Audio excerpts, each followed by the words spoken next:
తాకట్లో ఉన్న బంగారాన్ని విడిపించి ఆ రోజున మార్కెట్ ధర కట్టి మిగిలిన డబ్బును మీకు అందిస్తుంది కొమ్మూరి గోల్డ్.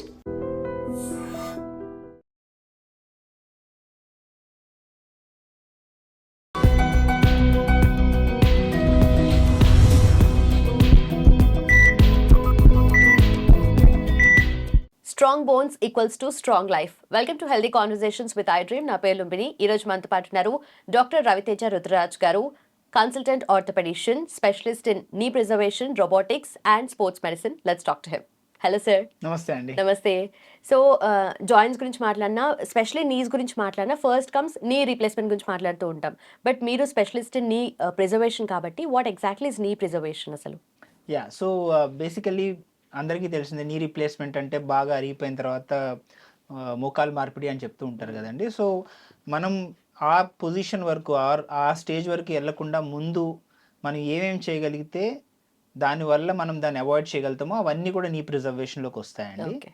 సో ఈ రోజుల్లో ఐ థింక్ లాస్ట్ ఈ ఫ్యూ ఇయర్స్ నుంచి there is lot of evidence and also lot of interest, particularly patient side నుంచి ఎలా మనం ఈ సర్జరీ అవాయిడ్ చేస్తే బాగుంటుంది, ఎలా మనం మోకాళ్ళు మనం కాపాడుకుంటే ఆ ఆపరేషన్ అనేది అవాయిడ్ చేయగలుగుతాం అనేది చాలా చాలా ఇంపార్టెంట్ టాపిక్ అయిపోయింది. అండ్ మోర్ ఇంపార్టెంట్లీ సర్జరీ అనేది ఎవరికి is not a pleasant experience. చేసినప్పుడు నొప్పి కావచ్చు, లేకుంటే ఆ రికవరీ కావచ్చు, యూనో ఆల్రెడీ చేయించుకున్న వాళ్ళు కూడా చెప్పే ఉంటారు, చేయించుకుంటే చాలా నొప్పులు వచ్చేస్తాయి, లేకుంటే ఏదో ఫెయిల్ అయిపోతుందేమో అది అని. సో అందుకని చాలామంది దీని మీద ఇంట్రెస్ట్ చూపిస్తున్నారు. బట్ ఈ నీ ప్రిజర్వేషన్ అనేది ఏది ఒక సొల్యూషన్ కాదండి. నీ ప్రిజర్వేషన్ అంటే మనకి నీ యాజ్ సచ్ మనం ఏజ్ పెరుగుతున్నప్పుడు ఆటోమేటికల్గా ఏజ్ అవుతూ ఉంటుంది. దానివల్ల మనకి వచ్చే నొప్పులు కావచ్చు, ఆర్థరైటిస్ కావచ్చు, అది ఆటోమేటికల్గా వస్తుంది అనమాట. బట్ మనకి దాన్ని ఎంత వీలైతే అంత డిలే చేయొచ్చు బై మన లైఫ్ స్టైల్ మోడిఫికేషన్ కావచ్చు, లేదంటే ఎర్లీ స్టేజెస్లో కొంతవరకు ఏదైనా ఇంజెక్షన్స్ లాంటివి ట్రై చేయొచ్చు. అండ్ ఆల్సో ప్రాబబ్లీ కొన్నిసార్లు యంగ్ ఉన్నప్పుడు ప్రాబబ్లీ కొన్ని ఇంజురీస్ వల్ల, లైక్ స్పోర్ట్స్ ఇంజురీస్ వల్ల, వాటి వల్ల ఎప్పుడైనా మనకి ఆ కార్టిలేజ్ అనేది డ్యామేజ్ జరిగితే అప్పుడు మనం ఫిక్స్ చేసుకోగలిగితే కనుక లేట్ స్టేజెస్లో, అంటే మనం కొంత మిడిల్ ఏజ్ అండ్ లేటర్ ఏజ్కి వచ్చేసరికి ఈ ఆర్థరైటిస్ అనేది ఏదైతే వచ్చే అవకాశం ఉన్నదో దాన్ని ప్రివెంట్ చేసుకోవచ్చు. సో ఇవన్నీ అంటే ఎలా అంటే ఒక నీ ప్రిజర్వేషన్ అనేది ఒక బ్రాడ్ స్పెక్ట్రమ్ ఆఫ్ అప్రోచ్ అనమాట. కాకపోతే వచ్చే పేషెంట్కి ఏ ఏజ్ గ్రూప్ కాయచ్చు. ఇప్పుడు యంగ్ పేషెంట్ వచ్చి I want to preserve my knee అన్నాడు అనుకోండి, వాళ్ళకి ఒక రకమైన అప్రోచ్ ఉంటుంది. అలానే ఒక మిడిల్ ఏజ్డ్ ఆర్ ఏజింగ్ పర్సన్కి వచ్చి I want to preserve my నీ అంటే ఆబ్వియస్లీ నీ రీప్లేస్మెంట్కి ఎంత దగ్గరగా ఉన్నారన్నది అక్కడ క్వశ్చన్ అనమాట. రైట్. అంటే వాళ్ళకి ఏదైనా ప్రాబ్లం వచ్చిన తర్వాత మీ దగ్గరకు వస్తారా, ఆర్ మేబీ ఆ సైన్స్ ఇప్పుడు దాకా మన దగ్గరకు వచ్చే వాళ్ళందరూ కూడా ప్రాబ్లం ఉండేనే వస్తారండి. ప్రాబ్లం లేకుండా ఎవరు రారు. సో బట్ ప్రాబ్లం అనేది ఎంత చిన్నగా, ఎంత ఎర్లీగా ఉన్నప్పుడు వస్తే అంత మనకి చేతిలో ఆప్షన్స్ వైడ్ వెరైటీ ఉంటాయి అన్నమాట ఆఫర్ చేయడానికి. సో అలా నీ ప్రిజర్వేషన్కి వచ్చేసరికి ఇప్పుడు ఫర్ ఎగ్జాంపుల్ యంగ్ పీపుల్ తీసుకుందాము. యంగ్ పీపుల్లో చూసేసరికి ఏమవుతుందంటే కొంత యంగ్ అమ్మాయిలు కావచ్చు, వాళ్ళకి మోచెప్పు దగ్గర నొప్పి వస్తుంది అదే చెప్తూ ఉంటారు. సో వాళ్ళకి ఏంటంటే బికాస్ ఆఫ్ వీక్ మసిల్స్ కావచ్చు, లేదంటే because of there anatomy wider pelvis ఉండి కొంత నీస్ అనేటివి యూనో లోపలికి ఉండడం వల్ల న్యాచురల్గా వాళ్ళకి నీ క్యాప్ ఇష్యూస్ అవి ఇవి చూస్తూ ఉంటాం అన్నమాట. దాన్ని మనం కాండ్రోమలేషియా పటెల్లా అంటాం మా లాంగ్వేజ్లో. సో అది ఇగ్నోర్ చేస్తే కనుక మోకాళ్ళు రాపిడి వల్ల ఈ మోచెప్పు అనేది రిపీటెడ్గా రబ్ అవడం వల్ల ఆటోమేటికల్గా అక్కడ కార్టిలేజ్ లాస్ అయ్యి దానివల్ల పెయిన్ రావడము, ఫ్యూచర్లో ఆర్థరైటిస్ వచ్చే అవకాశం ఉంటుంది. సో అలాంటి వాళ్ళకి ఎర్లీగా మనం డయాగ్నోస్ చేయగలిగి physiotherapy, strengthening exercises, some times injections లాంటివి చేస్తే ఆబ్వియస్గా అది సెట్ అయిపోతుంది అండ్ ఫ్యూచర్లో ఆ ప్రాబ్లం రాదనమాట. రైట్. సో ఏజ్ తో పాటు డెఫినెట్లీ ఏదో ఒక టైంలో మనకి అలానే స్పోర్ట్స్ ఇంజురీస్ చూస్తూ ఉంటారు మీరు. చాలా మంది ఇప్పుడు గేమ్స్ ఆడుతున్నారు, మన దగ్గర బ్యాడ్మింటన్, క్రికెట్ చాలా కామన్గా ఆడుతూ ఉంటారు. సో వాళ్ళు కూడా డెఫినెట్గా ఏదో ఇంజురీస్ ప్రోన్ అవుతూ ఉంటారు. లిగమెంట్ ఇంజురీస్ కావచ్చు, లేకుంటే మెనిస్కల్ ఇంజురీస్ కావచ్చు. సో చాలా తరచుగా ఏసీఎల్ టేర్ అయిందంట, ఏసీఎల్ లిగమెంట్ తెగిందంట అని చెప్తూ ఉంటారు. చాలా మంది అసలు డాక్టర్ దగ్గరికి వచ్చి ఫస్ట్ ఆఫ్ ఆల్ కరెక్ట్గా డయాగ్నోసిస్ చేయించుకోరు. సో ఏదో 2-3 మందులు వేసుకుని సెట్ అయిపోయింది కదా అన్నట్టు వదిలేస్తారు. కానీ ఎవ్రీ లిగమెంట్ ఇన్ ద నీ చాలా ఒక్కొక్క దానికి ఒక్కొక్క ప్రాముఖ్యత ఉంటుంది అనమాట. అది ఒకవేళ టేర్ అయినా ఏమైనా కూడా న్యాచురల్గా ఇప్పుడు ఒక బ్రిడ్జ్కి ఒక పిల్లర్ పోయింది అనుకోండి, ఎలా అయితే వీక్ అయిపోతుందో అలాగా నీలో కూడా ఏదైనా ఒక లిగమెంట్ డ్యామేజ్ అయినా, ఒక డిస్క్ డ్యామేజ్ అయినా ఆ లోడ్ అంతా కూడా హెల్దీ పార్ట్ ఆఫ్ ద నీ మీద పడిపోయి ఆబ్వియస్గా దానివల్ల రాపిడ్ వల్ల న్యాచురల్గా యాజ్ వి మూవ్ ఫార్వర్డ్ ఆర్థరైటిస్కి ప్రోన్ అయిపోతుంది. ఓకే. ఓకే. సో యంగ్ వీళ్ళల్లో కానీ స్పోర్ట్స్ ఆడే వాళ్ళల్లో అక్కడ దట్స్ హౌ ఈ నీ ప్రిజర్వేషన్ అనేది వీటిని అర్థం చేసుకుని దీన్ని ఫిక్స్ చేసుకోవడం అనేది ఫ్యూచర్లో ఆర్థరైటిస్ ప్రివెంట్ చేయడానికి ఉంటుంది అనమాట. రైట్. రైట్. సో అంటే ఏ పారామీటర్స్‌ని బేస్ చేసుకొని మీరు వాళ్ళకి ఆ నీ ప్రిజర్వేషన్‌కి సంబంధించిన టిప్స్ అవి చెప్తారు? సో అదే అండి, ఇప్పుడు ఫర్ ఎగ్జాంపుల్ ఈ ఇందాక మాట్లాడుకుంటున్నట్టు యంగ్ వాళ్ళు ఉన్నారనుకోండి, వాళ్ళకి ఫర్ ఎగ్జాంపుల్ ఈ ఇంజురీస్ అనేవి అయిన తర్వాత కాదు, అసలు ఫస్ట్ ఆఫ్ ఆల్ ఎందుకు ఇంజురీ అయింది అనేది మనం అర్థం చేసుకోవాలి. రైట్. ఇప్పుడు ఎవరన్నా ఇప్పుడు చాలా కామన్గా ఇప్పుడు ఈ సాఫ్ట్వేర్ పీపుల్ వాళ్ళు వీళ్ళు వీకెండ్స్ అంతా గేమ్స్ ఆడుతూ ఉంటారు. సో వాళ్ళు వెళ్ళి బ్యాడ్మింటన్ కావచ్చు, క్రికెట్ కావచ్చు, మేము వీకెండ్ వారియర్స్ అంటాం అనమాట. వాళ్ళు మొత్తం వీక్ అంతా వర్క్ చేసి వీకెండ్ డైరెక్ట్గా వెళ్ళి కోర్టులో గేమ్స్ ఆడటం మొదలు పెడతారు. Without warming up. ఆబ్వియస్లీ మాకు వచ్చే మేజర్ పేషెంట్స్ వాళ్ళే. సో వాళ్ళు ఇంజురీస్ అయితేనే మాకు ప్రాక్టీస్ ఉంటుంది అనమాట. కాకపోతే ప్రాబ్లం ఏంటంటే వాళ్ళకి importance of strength, importance of muscle strengthening అనేది వాళ్ళకి ఓరియంటేషన్ ఉండదు.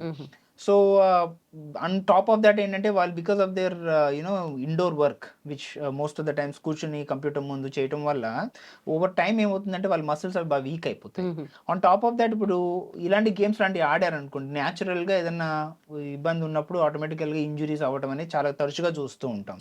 సో ఇలాంటి వాళ్ళకి ఏంటంటే most importantly we focus mainly on strengthening the muscles, doing good exercises like walking, cycling, swimming అలాంటివి. On top of that whatever the sport that you would like to plays, badminton అనుకోండి you move very quickly, pivoting అంటాము. So అలాగే cricket అనుకోండి obviously fast running కానీ లేకుంటే అలాంటివి చేస్తూ ఉంటారు కాబట్టి సో దానికి సంబంధించిన ఒక రకమైన స్ట్రెంగ్థనింగ్కి మీరు ప్రిపేర్ అయ్యి then you we suggest them to play. Okay. Okay. So ఇలాంటివి ఫాలో కాకుండా మనం న్యాచురల్గా ఇలాంటివి ఇంజురీస్ అవుతూ ఉన్నాయనుకోండి, ఆబ్వియస్గా లేటెస్ట్ స్టేజెస్లో ఇవన్నీ కూడా ఆర్థరైటిస్కే ప్రోన్ చేస్తూ ఉంటాయి.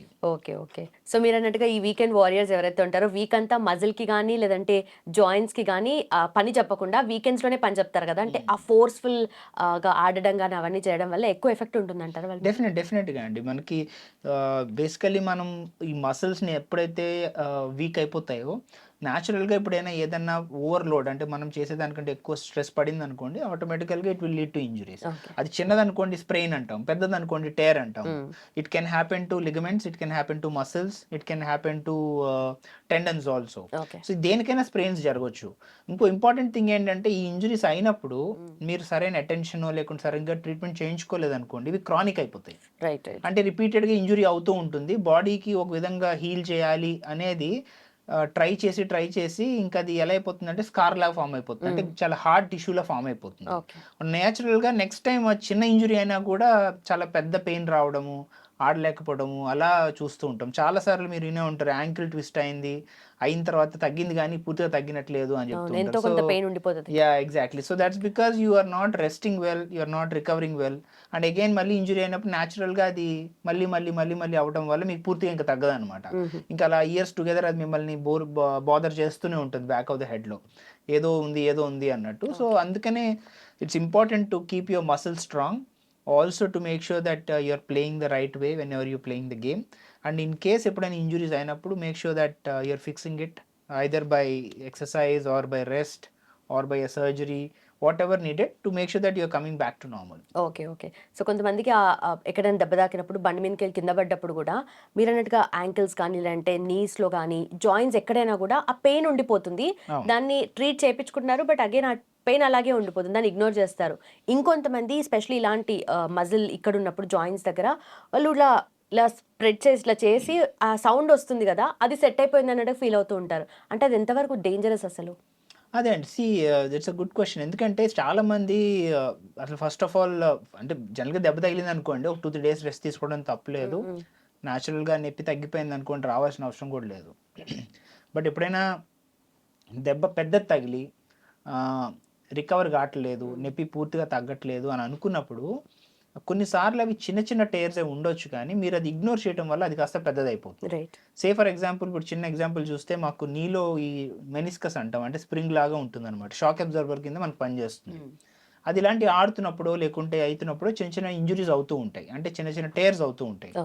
దాన్ని ఏముంది చిన్న నొప్పే కదా అని కాలు ఇలాగా ఇదిలించుకొని స్ట్రైట్ అయిపోయింది కదా, సెట్ అయిపోయింది కదా అనుకుని వదిలిపెట్టేస్తే అది ఆటోమేటికల్గా ఆ టేర్ పెద్దదయ్యి దాన్ని బకెట్ హ్యాండిల్ టేర్ అంటాం. అంటే పూర్తిగా తెగిపోయి ఫ్లిప్ అయిపోతుంది అనమాట. ఓకే. అలా చాలా మంది పేషెంట్స్ నాకు తెలిసిన వాళ్ళు ఎప్పుడో ఇలాగా కాలు లాక్ అయిపోయింది, కాలు స్ట్రైట్ చేయలేకపోతున్నాం, బెండ్ చేయలేకపోతున్నాం అంటే వాళ్ళని అడిగితే ఫస్ట్ ఇంజురీ ఎప్పుడో 4 ఏళ్ల క్రితం తగిలిందని చెప్తారు. 4 ఏళ్ల క్రితం, 5 ఏళ్ల క్రితం క్రికెట్ ఆడుతూ తగిలింది. అది బానే ఉంది కదా అని వదిలిపెట్టేసినా అంటారు. మరి ఇప్పుడు ఎందుకు వచ్చినారంటే మొన్న మళ్ళీ ఆడుతుంటే తగింది, అప్పటి నుంచి కాలు బెండ్ చేయలేదు. అంటే అప్పుడైనా టేర్ అప్పుడు ఏదో జరిగింది కానీ బట్ అప్పుడు అది పూర్తిగా అవ్వకపోవడం వల్ల అది ప్రోగ్రెస్ అయ్యి ఇది పూర్తిగా తెగిపోయింది అని. బట్ ఇలాంటి ట్రీట్ చేయడం మీకు చాలా ఛాలెంజింగ్ ఉంటది కదా? అంతే కదండి. ఇప్పుడు ఎర్లీగా ఫస్ట్ మన దగ్గర తగలంగానే వస్తే అది చిన్న దెబ్బ. ఎక్కువ చేయాల్సిన అవసరం లేదు. మనం చేసిన తర్వాత బాగా హీల్ అయిపోతుంది. ఓకే. ఇప్పుడు అలానే సేమ్ ఎగ్జాంపుల్ తీసుకుంటే నాకు పేషెంట్స్ కొంతమంది క్రికెట్ ఆడినోళ్ళు కావచ్చు, లేకుంటే ఇప్పుడు అమ్మాయిలు ఉన్నారనుకోండి డాన్స్ ఏస్తూ పడినోళ్ళు కావచ్చు. అలాంటి వాళ్ళు ఏందంటే ఎప్పుడంటే 4 ఏళ్ల క్రితం తగిలింది, అప్పుడు పెద్ద పట్టించుకోలేదు. ఇప్పుడు అయింది అంటే ఇప్పుడు బాడీ న్యాచురల్‌గా దేవుడిచ్చింది గానీ, మీకున్నది గానీ అక్కడే ఉంటే వాల్యూ ఉంటది. తీసేసామనుకోండి న్యాచురల్‌గా అక్కడ మీకు ఉన్నది పోయేసరికి ఆర్థరైటిస్ రావడం అది చాలా ఎక్కువ పాసిబిలిటీ ఉంటుంది కదా. ఓకే. సో అది న్యాచురల్‌గా మేము చేసేటప్పుడు దాన్ని మళ్ళీ ఉంచడానికి ఎంత ప్రయత్నించినా కొన్నిసార్లు అది ఉపయోగం లేదనమాట. అంటే పెట్టలేం సరిగ్గా. సో అలాంటప్పుడు తీయాల్సిన పరిస్థితి వస్తది. ఓకే. సో అదేదో ఫస్ట్ టైమ్ అయినప్పుడు అసలు ఆ పరిస్థితే లేకుండేది. ఈజీగా మేనేజ్ చేయడానికి వాటికి హెల్ప్ అయితుండే అనమాట.